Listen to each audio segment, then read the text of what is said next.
Hey everybody, Daryl Lucas here. Most of you have followed me for over the last decade plus know that while I wear my liberal politics on my sleeve, I deal in truth, and I'm not willing to kick my side of the aisle in the rear when I believe they've done something wrong. That's the position I find myself in today. For the last year and a half, I've been a member of a wonderful, modern progressive Christian community called the New Evangelicals. I found this by accident after realizing that for the last decade plus, or if not longer, or since I got put through the ringer at Carolina, the process I've been experiencing is deconstruction. It's remarkably similar to what some of the others in that group have endured. I truly value the friendships I've built there, as well as the fact that there are quite a few people living out this way since we moved up here. But I find myself in the position of having to pause my support for a time. In the wake of reports that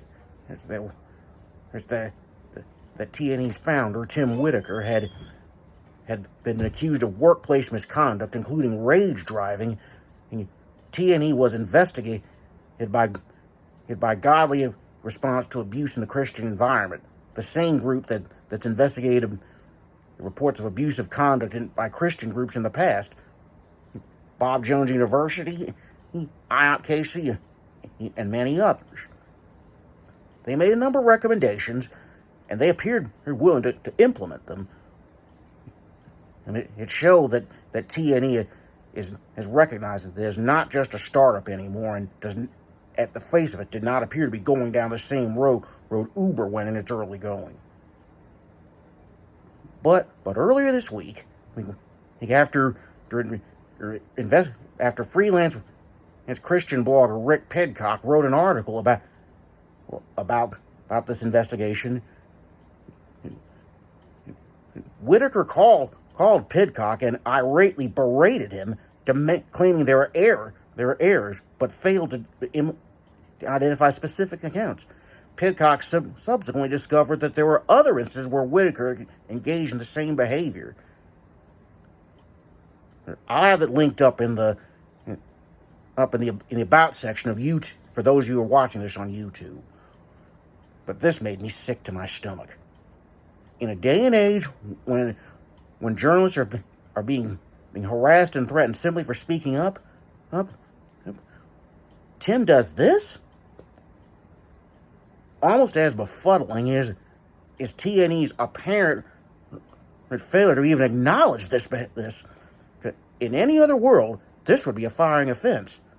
But in the absence of something I haven't heard or seen, there's been no acknowledgement whatsoever of this on T&E's part.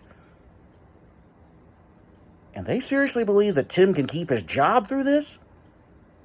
I'm sorry, but this is something I cannot stand. So after sleeping on it last night, I decided I'm pausing my support of T&E until Whitaker is removed as executive director. I take no pleasure in this. There may be a place for T&E in the progressive and moderate Christian space, but Tim's almost Trumpian behavior here shows that he is not the one to lead it. That is all.